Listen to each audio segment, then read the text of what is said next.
The Dream of a Ridiculous Man, by Fyodor Dostoyevsky. I am a ridiculous person. Now they call me a madman. That would be a promotion if it were not that I remain as ridiculous in their eyes as before. But now I do not resent it. They are all dear to me now, even when they laugh at me. And indeed, it is just then that they are particularly dear to me. I could join in their laughter, not exactly at myself, but through affection for them, if I did not feel so sad as I look at them. Sad because they do not know the truth and I do know it. Oh, how hard it is to be the only one who knows the truth, but they won't understand that. No, they won't understand it. In old days, I used to be miserable at seeming ridiculous. Not seeming, but being. I have always been ridiculous, and I have known it, perhaps, from the hour I was born. Perhaps from the time I was 7 years old I knew I was ridiculous. Afterwards I went to school, studied at the university, and do you know, the more I learned, the more thoroughly I understood that I was ridiculous. So that it seemed in the end as though all the sciences I studied at the university existed only to prove and make evident to me, as I went more deeply into them, that I was ridiculous. It was the same with life as it was with science. With every year the same consciousness of the ridiculous figure I cut in every relation grew and strengthened. Everyone always laughed at me. But not one of them knew or guessed that if there were one man on earth who knew better than anybody else that I was absurd, it was myself. And what I resented most of all was that they did not know that. But that was my own fault.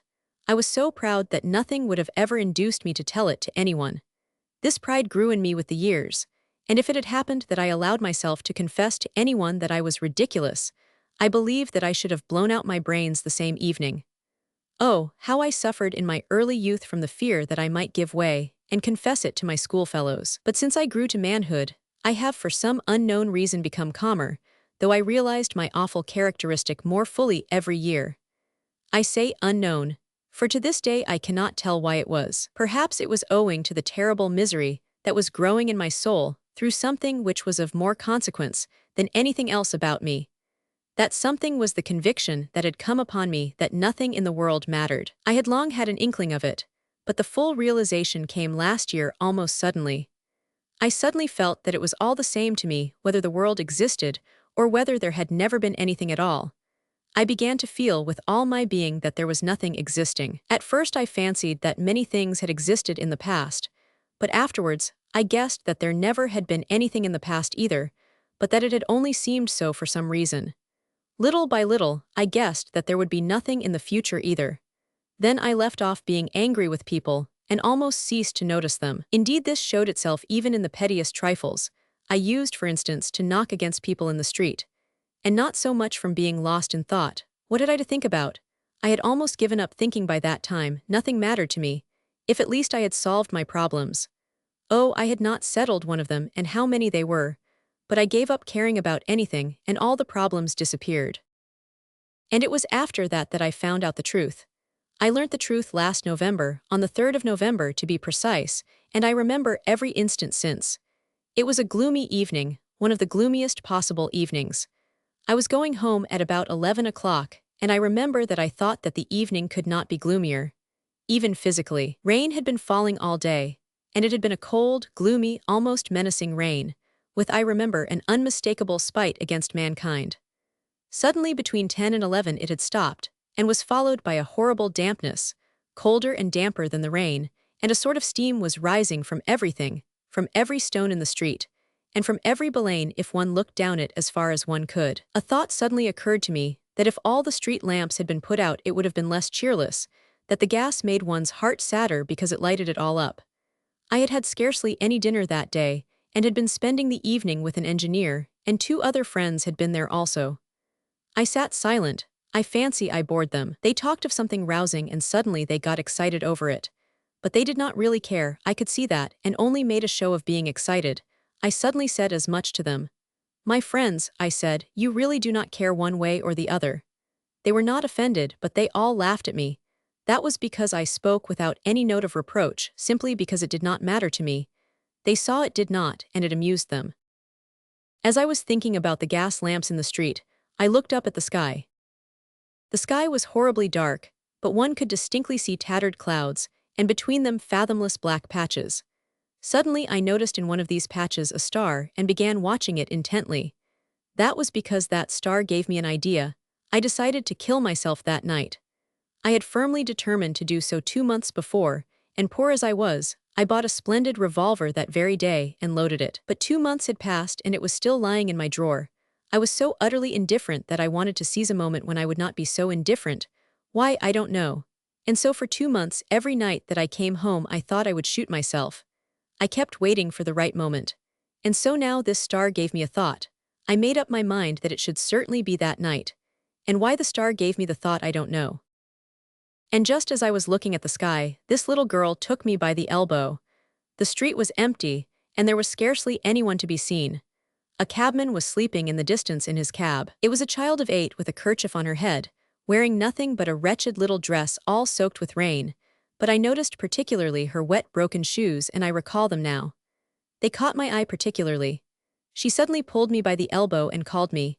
She was not weeping, but was spasmodically crying out some words which she could not utter properly, because she was shivering and shuddering all over. She was in terror about something and kept crying, "Mammy, mammy." I turned facing her, I did not say a word and went on, but she ran, pulling at me, and there was that note in her voice which in frightened children means despair. I know that sound. Though she did not articulate the words, I understood that her mother was dying, or that something of the sort was happening to them, and that she had run out to call someone, to find something to help her mother. I did not go with her. On the contrary, I had an impulse to drive her away. I told her first to go to a policeman, but clasping her hands, she ran beside me sobbing and gasping and would not leave me. Then I stamped my foot and shouted at her. She called out, "Sir, sir," but suddenly abandoned me and rushed headlong across the road. Some other passerby appeared there, and she evidently flew from me to him. I mounted up to my 5th story. I have a room in a flat where there are other lodgers. My room is small and poor, with a garret window in the shape of a semicircle. I have a sofa covered with American leather, a table with books on it, 2 chairs and a comfortable armchair as old can be, but of the good old-fashioned shape. I sat down, lighted the candle and began thinking. In the room next to mine, through the partition wall, a perfect bedlam was going on. It had been going on for the last 3 days. A retired captain lived there, and he had half a dozen visitors, gentlemen of doubtful reputation, drinking vodka and playing stoss with old cards. The night before there had been a fight, and I know that 2 of them had been for a long time engaged in dragging each other about by the hair. The landlady wanted to complain, but she was in abject terror of the captain. There was only one other lodger in the flat, a thin little regimental lady, on a visit to Petersburg, with 3 little children who had been taken ill since they came into the lodgings. Both she and her children were in mortal fear of the captain, and lay trembling and crossing themselves all night, and the youngest child had a sort of fit from fright. That captain, I know for a fact, sometimes stops people in the Nevsky Prospect and begs. They won't take him into the service, but strange to say, that's why I am telling this. All this month that the captain has been here his behavior has caused me no annoyance. I have, of course, tried to avoid his acquaintance from the very beginning, and he, too, was bored with me from the first. But I never care how much they shout the other side of the partition, nor how many of them there are in there. I sit up all night and forget them so completely that I do not even hear them. I stay awake till daybreak, and have been going on like that for the last year. I sit up all night in my armchair at the table doing nothing. I only read by day. I sit, don't even think, ideas of a sort wander through my mind and I let them come and go as they will. A whole candle is burnt every night. I sat down quietly at the table, took out the revolver and put it down before me. When I had put it down I asked myself, I remember, is that so? And answered with complete conviction, it is. That is, I shall shoot myself. I knew that I should shoot myself that night for certain, but how much longer I should go on sitting at the table, I did not know. And no doubt I should have shot myself if it had not been for that little girl. You see, though nothing mattered to me, I could feel pain, for instance. If anyone had struck me, it would have hurt me. It was the same morally. If anything very pathetic happened, I should have felt pity just as I used to do in old days when there were things in life that did matter to me. I had felt pity that evening. I should have certainly helped a child. Why then had I not helped the little girl? Because of an idea that occurred to me at the time. When she was calling and pulling at me, a question suddenly arose before me and I could not settle it. The question was an idle one, but I was vexed.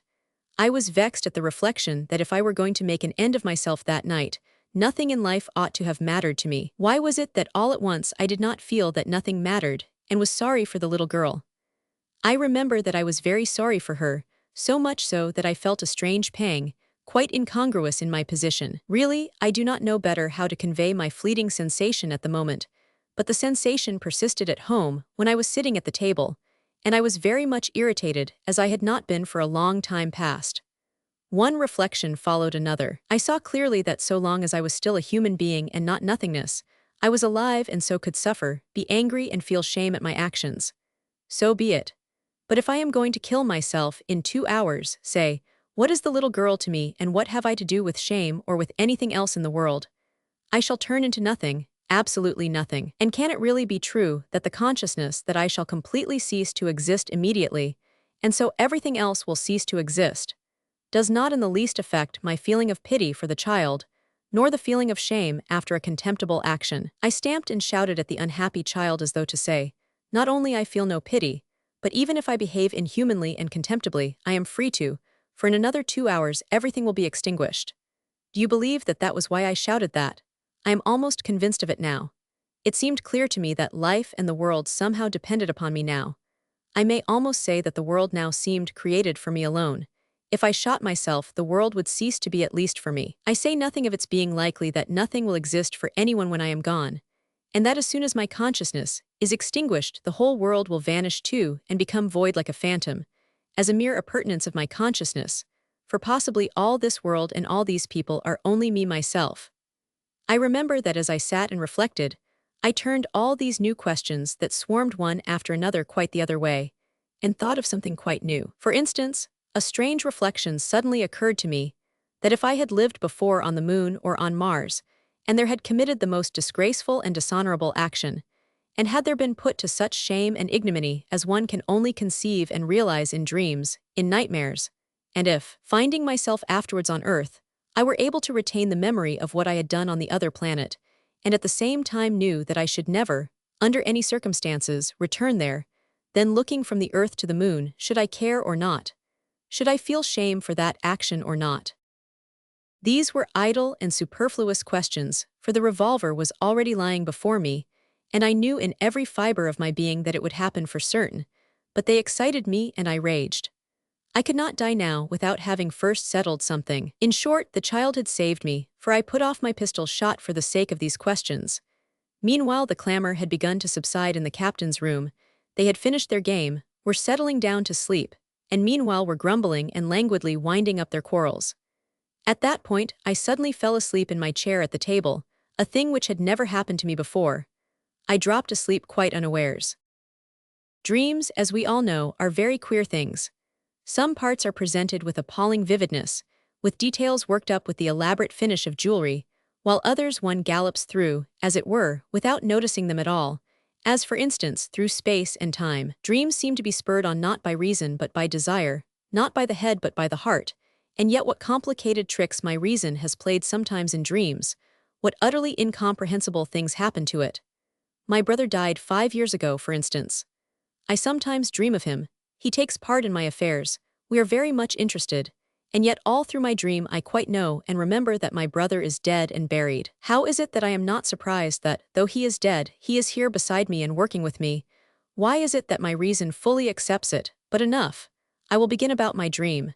Yes, I dreamed a dream, my dream of the 3rd of November. They tease me now, telling me it was only a dream. But does it matter whether it was a dream or reality, if the dream made known to me the truth? If once one has recognized the truth and seen it, you know that it is the truth and that there is no other and there cannot be, whether you are asleep or awake. Let it be a dream, so be it, but that real life of which you make so much I had meant to extinguish by suicide, and my dream, oh, it revealed to me a different life, renewed, grand and full of power. Listen! I have mentioned that I dropped asleep unawares and even seemed to be still reflecting on the same subjects. I suddenly dreamt that I picked up the revolver and aimed it straight at my heart and not my head, and I had determined beforehand to fire at my head, at my right temple. After aiming at my chest, I waited a second or two, and suddenly my candle, my table, and the wall in front of me began moving and heaving. I made haste to pull the trigger. In dreams you sometimes fall from a height, or are stabbed, or beaten, But you never feel pain unless, perhaps, you really bruise yourself against the bedstead, then you feel pain and almost always wake up from it. It was the same in my dream. I did not feel any pain, but it seemed as though with my shot everything within me was shaken and everything was suddenly dimmed, and it grew horribly black around me. I seemed to be blinded and benumbed, and I was lying on something hard, stretched on my back. I saw nothing and could not make the slightest movement. People were walking and shouting around me, the captain bawled, the landlady shrieked, and suddenly another break and I was being carried in a closed coffin. And I felt how the coffin was shaking and reflected upon it, and for the first time the idea struck me that I was dead, utterly dead. I knew it and had no doubt of it. I could neither see nor move, and yet I was feeling and reflecting. But I was soon reconciled to the position, and as one usually does in a dream, accepted the facts without disputing them. And now I was buried in the earth. They all went away, I was left alone, utterly alone. I did not move. Whenever before I had imagined being buried, the one sensation I associated with the grave was that of damp and cold. So now I felt that I was very cold, especially the tips of my toes, but I felt nothing else. I lay still, strange to say I expected nothing, accepting without dispute that a dead man had nothing to expect. But it was damp. I don't know how long a time passed, whether an hour or several days or many days, but all at once a drop of water fell on my closed left eye, making its way through a coffin lid. It was followed a minute later by a second, then a minute later by a third, and so on, regularly every minute. There was a sudden glow of profound indignation in my heart, and I suddenly felt in it a pang of physical pain. That's my wound, I thought. That's the bullet. And drop after drop every minute kept falling on my closed eyelid. And all at once, not with my voice, but with my whole being, I called upon the power that was responsible for all that was happening to me. Whoever you may be, if you exist, and if anything more rational than what is happening here is possible, suffer it to be here now. But if you are revenging yourself upon me for my senseless suicide by the hideousness and absurdity of this subsequent existence, then let me tell you that no torture could ever equal the contempt which I shall go on dumbly feeling, though my martyrdom may last 1,000,000 years. I made this appeal and held my peace. There was a full minute of unbroken silence, and again another drop fell, but I knew with infinite unshakable certainty that everything would change immediately. And behold, my grave suddenly was rent asunder, that is, I don't know whether it was opened or dug up, but I was caught up by some dark and unknown being and we found ourselves in space. I suddenly regained my sight. It was the dead of night, and never, never had there been such darkness. We were flying through space far away from the earth. I did not question the being who was taking me. I was proud and waited. I assured myself that I was not afraid, and was thrilled with ecstasy at the thought that I was not afraid. I do not know how long we were flying, I cannot imagine.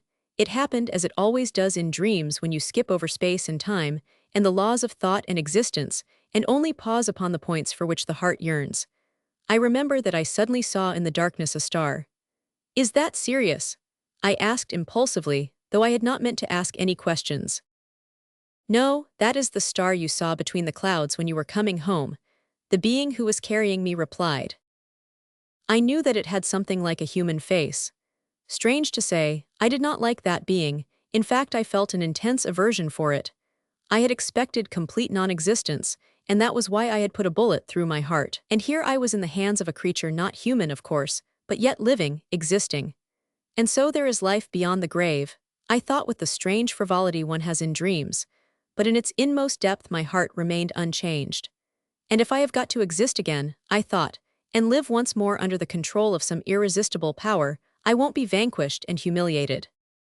You know that I am afraid of you and despise me for that, I said suddenly to my companion, unable to refrain from the humiliating question, which implied a confession, and feeling my humiliation stab my heart as with a pin. He did not answer my question, but all at once I felt that he was not even despising me, but was laughing at me and had no compassion for me, and that our journey had an unknown and mysterious object that concerned me only. Fear was growing in my heart. Something was mutely and painfully communicated to me from my silent companion, and permeated my whole being. We were flying through dark, unknown space. I had for some time lost sight of the constellations familiar to my eyes. I knew that there were stars in the heavenly spaces the light of which took thousands or millions of years to reach the earth. Perhaps we were already flying through those spaces. I expected something with a terrible anguish that tortured my heart. And suddenly, I was thrilled by a familiar feeling that stirred me to the depths. I suddenly caught sight of our sun. I knew that it could not be our sun, that gave life to our earth, and that we were an infinite distance from our sun. But for some reason, I knew in my whole being that it was a sun exactly like ours, a duplicate of it. A sweet, thrilling feeling resounded with ecstasy in my heart. The kindred power of the same light which had given me light stirred an echo in my heart and awakened it, and I had a sensation of life, the old life of the past for the first time since I had been in the grave. But if that is the sun, if that is exactly the same as our sun, I cried, where is the earth? And my companion pointed to a star twinkling in the distance with an emerald light. We were flying straight towards it. And are such repetitions possible in the universe? Can that be the law of nature? And if that is an earth there, can it be just the same earth as ours? Just the same, as poor, as unhappy, but precious and beloved forever, arousing in the most ungrateful of her children the same poignant love for her that we feel for our earth. I cried out, shaken by irresistible, ecstatic love for the old familiar earth which I had left. The image of the poor child, whom I had repulsed, flashed through my mind. "You shall see it all," answered my companion, and there was a note of sorrow in his voice. But we were rapidly approaching the planet. It was growing before my eyes. I could already distinguish the ocean, the outline of Europe, and suddenly a feeling of a great and holy jealousy glowed in my heart. How can it be repeated, and what for? I love and can love only that earth which I have left, stained with my blood, when in my ingratitude I quenched my life with a bullet in my heart. But I have never ceased to love that earth, and perhaps on the very night I parted from it I loved it more than ever. Is there suffering upon this new earth? On our earth we can only love with suffering and through suffering. We cannot love otherwise, and we know of no other sort of love. I want suffering in order to love. I long, I thirst, this very instant, to kiss with tears the earth that I have left, and I won't accept life on any other. But my companion had already left me. I suddenly, quite without noticing how, found myself on this other earth, in the bright light of a sunny day, fair as paradise. I believe I was standing on one of the islands that make up on our globe the Greek archipelago, or on the coast of the mainland facing that archipelago. Oh, everything was exactly as it is with us, only everything seemed to have a festive radiance, the splendor of some great, holy triumph attained at last. The caressing sea, green as emerald, splashed softly upon the shore and kissed it with manifest, almost conscious love. The tall, lovely trees stood in all the glory of their blossom, and their innumerable leaves greeted me, I am certain, with their soft, caressing rustle, and seemed to articulate words of love. The grass glowed with bright and fragrant flowers. Birds were flying in flocks in the air, and perched fearlessly on my shoulders and arms, and joyfully struck me with their darling, fluttering wings. And at last I saw and knew the people of this happy land. They came to me of themselves, they surrounded me, kissed me. The children of the sun, the children of their sun. Oh, how beautiful they were! Never had I seen on our own earth such beauty in mankind. Only perhaps in our children, in their earliest years, one might find some remote, faint reflection of this beauty. The eyes of these happy people shone with a clear brightness. Their faces were radiant with the light of reason and fullness of a serenity that comes of perfect understanding, but those faces were gay. In their words and voices there was a note of childlike joy. Oh, from the first moment, from the first glance at them, I understood it all. It was the earth untarnished by the fall. On it lived people who had not sinned. They lived just in such a paradise as that in which, according to all the legends of mankind, our first parents lived before they sinned. The only difference was that all this earth was the same paradise. These people, laughing joyfully, thronged round me and caressed me. They took me home with them, and each of them tried to reassure me. Oh, they asked me no questions, but they seemed, I fancied, to know everything without asking, and they wanted to make haste and smooth away the signs of suffering from my face. And do you know what? Well, granted that it was only a dream, yet the sensation of the love of those innocent and beautiful people has remained with me forever, and I feel as though their love is still flowing out to me from over there. I have seen them myself, have known them and been convinced. I loved them, I suffered for them afterwards. Oh, I understood at once even at the time that in many things I could not understand them at all. As an up-to-date Russian progressive and contemptible Petersburger, it struck me as inexplicable that, knowing so much, they had, for instance, no science like ours. But I soon realized that their knowledge was gained and fostered by intuitions different from those of us on Earth, and that their aspirations, too, were quite different. They desired nothing and were at peace. They did not aspire to knowledge of life as we aspire to understand it, because their lives were full, but their knowledge was higher and deeper than ours. For our science seeks to explain what life is, aspires to understand it in order to teach others how to live, while they without science knew how to live. And that I understood, but I could not understand their knowledge. They showed me their trees, and I could not understand the intense love with which they looked at them. It was as though they were talking with creatures like themselves. And perhaps I shall not be mistaken if I say that they conversed with them. Yes, they had found their language, and I am convinced that the trees understood them. They looked at all nature like that, at the animals who lived in peace with them and did not attack them, but loved them, conquered by their love. They pointed to the stars and told me something about them which I could not understand, but I am convinced that they were somehow in touch with the stars, not only in thought, but by some living channel. Oh, these people did not persist in trying to make me understand them. They loved me without that, but I knew that they would never understand me, and so I hardly spoke to them about our earth. I only kissed in their presence the earth on which they lived and mutely worshipped them themselves. And they saw that and let me worship them without being abashed at my adoration, for they themselves loved much. They were not unhappy on my account, when at times I kissed their feet with tears, joyfully conscious of the love with which they would respond to mine. At times I asked myself with wonder how it was they were able never to offend a creature like me, and never once to arouse a feeling of jealousy or envy in me. Often I wondered how it could be that, boastful and untruthful as I was, I never talked to them of what I knew, of which, of course, they had no notion, that I was never tempted to do so by a desire to astonish or even to benefit them. They were as gay and sportive as children. They wandered about their lovely woods and copses, they sang their lovely songs, their fare was light, the fruits of their trees, the honey from their woods, and the milk of the animals who loved them. The work they did for food and raiment was brief and not laborious. They loved and begot children, but I never noticed in them the impulse of that cruel sensuality which overcomes almost every man on this earth, all and each, and is the source of almost every sin of mankind on earth. They rejoiced at the arrival of children as new beings to share their happiness. There was no quarreling, no jealousy among them, and they did not even know what the words meant. Their children were the children of all, for they all made up one family. There was scarcely any illness among them, though there was death. But their old people died peacefully, as though falling asleep, giving blessings and smiles to those who surrounded them to take their last farewell with bright and loving smiles. I never saw grief or tears on those occasions, but only love, which reached the point of ecstasy, but a calm ecstasy, made perfect and contemplative. One might think that they were still in contact with the departed after death, and that their earthly union was not cut short by death. They scarcely understood me when I questioned them about immortality, but evidently they were so convinced of it, without reasoning, that it was not for them a question at all. They had no temples, but they had a real living and uninterrupted sense of oneness with the whole of the universe. They had no creed, but they had a certain knowledge that when their earthly joy had reached the limits of earthly nature, then there would come for them, for the living and for the dead, a still greater fullness of contact with the whole of the universe.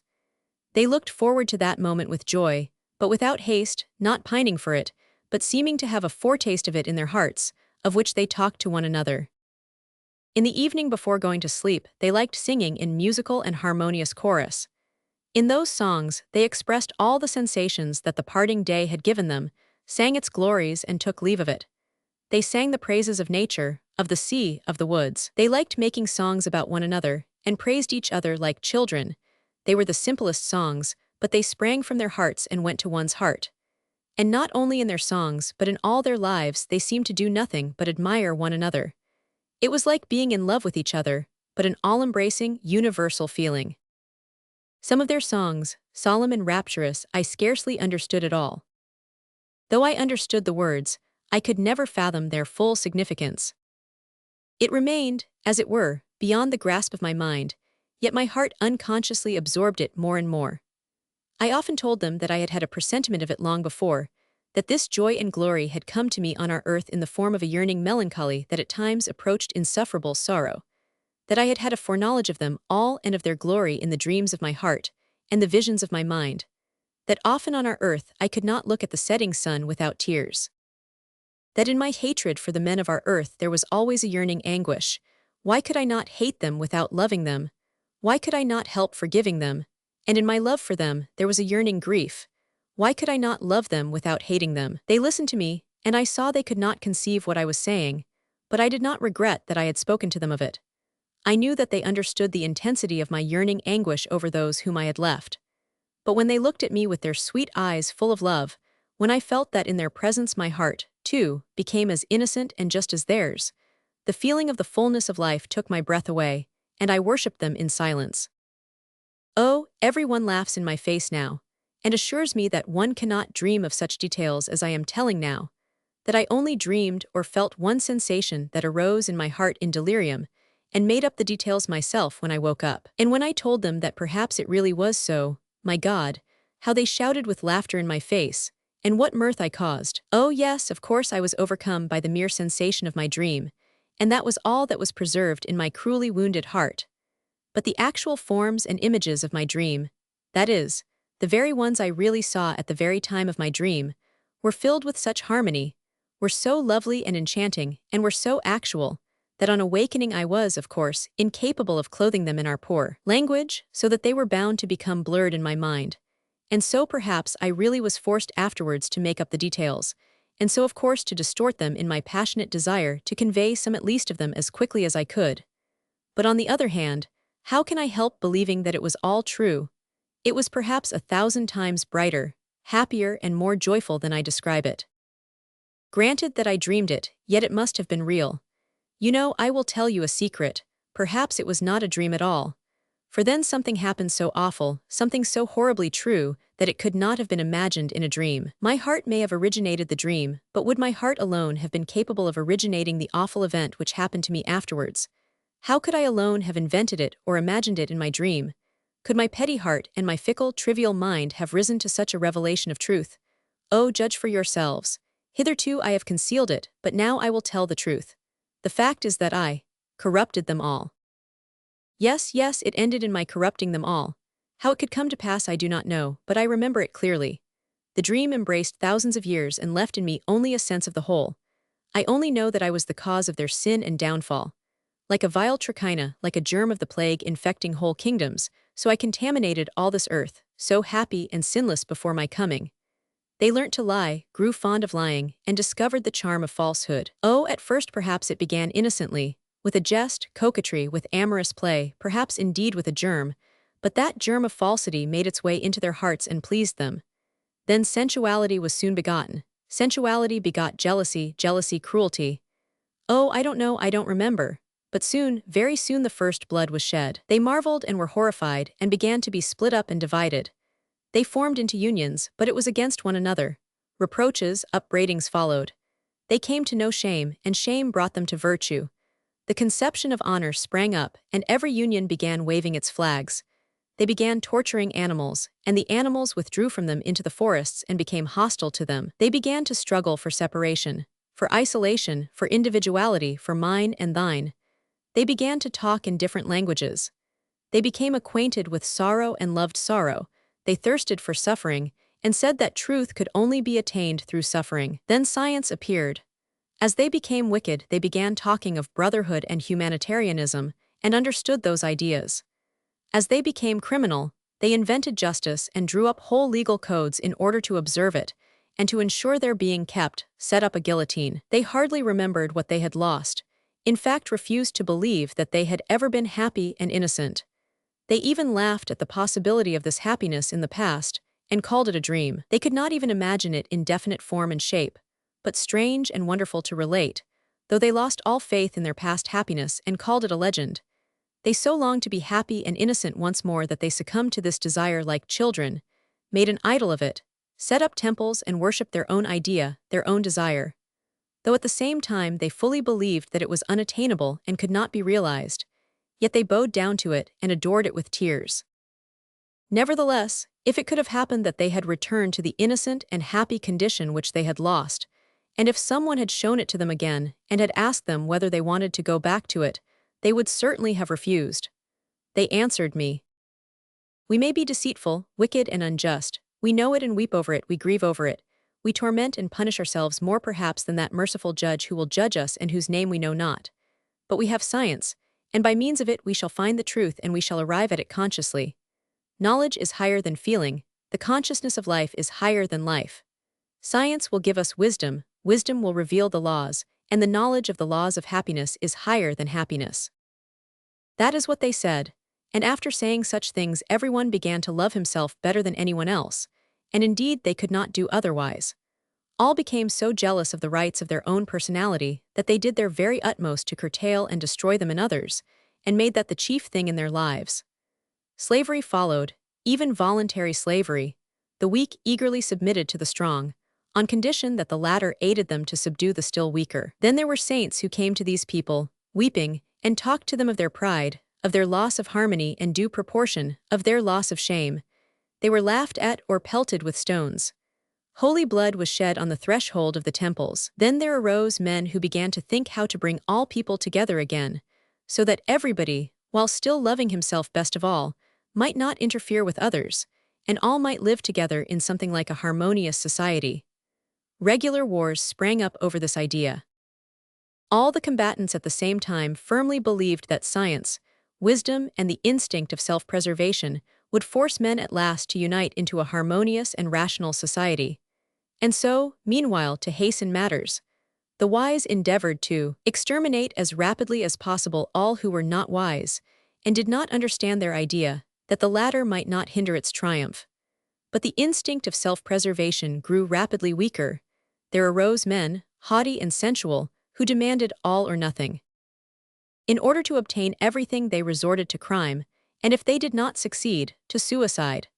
There arose religions with a cult of non-existence and self-destruction for the sake of the everlasting peace of annihilation.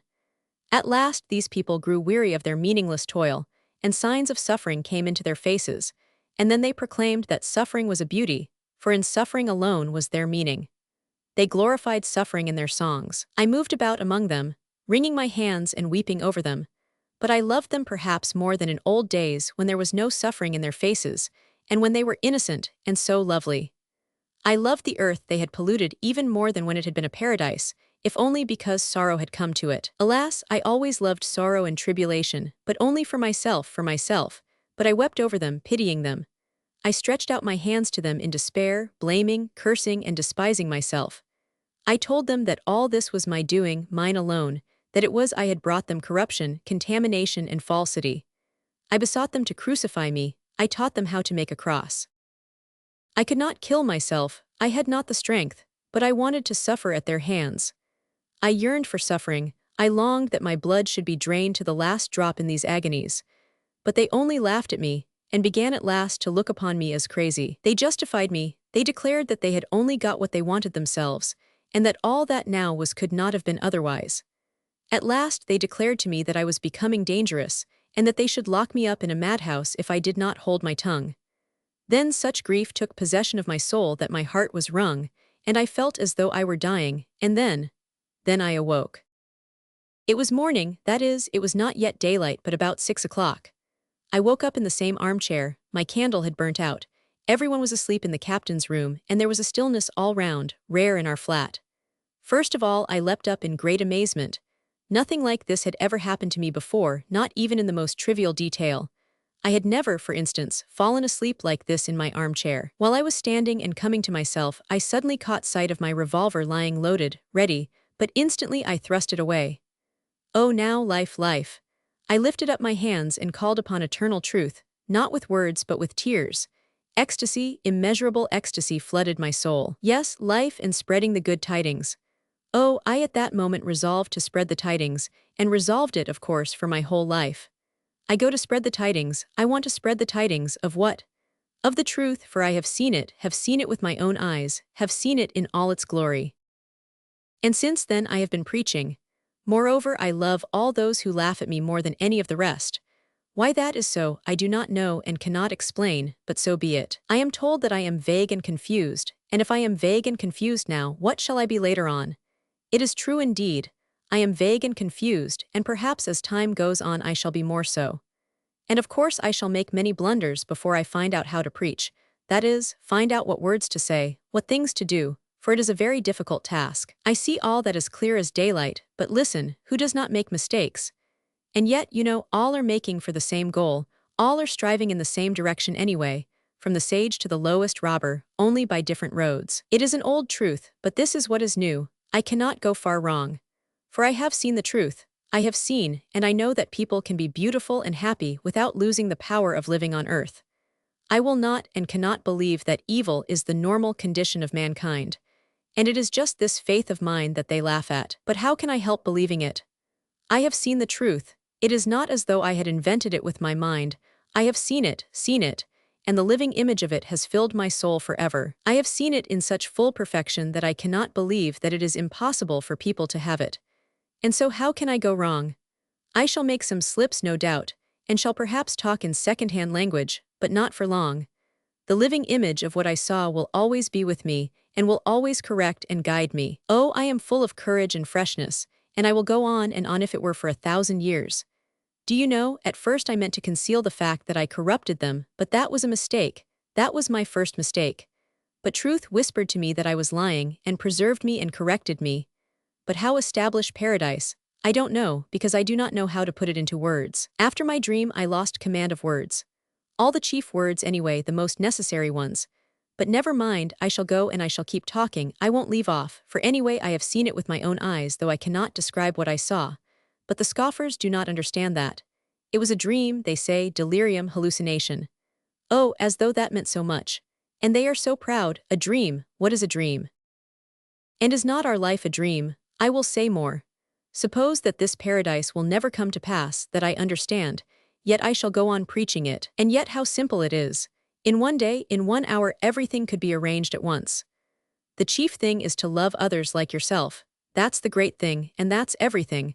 Nothing else is wanted. You will find out at once how to arrange it all. And yet it's an old truth which has been told and retold 1,000,000,000 times, but it has not formed part of our lives. The consciousness of life is higher than life. The knowledge of the laws of happiness is higher than happiness. That is what one must contend against. And I shall. If only everyone wants it, it can all be arranged at once. And I tracked out that little girl, and I shall go on and on.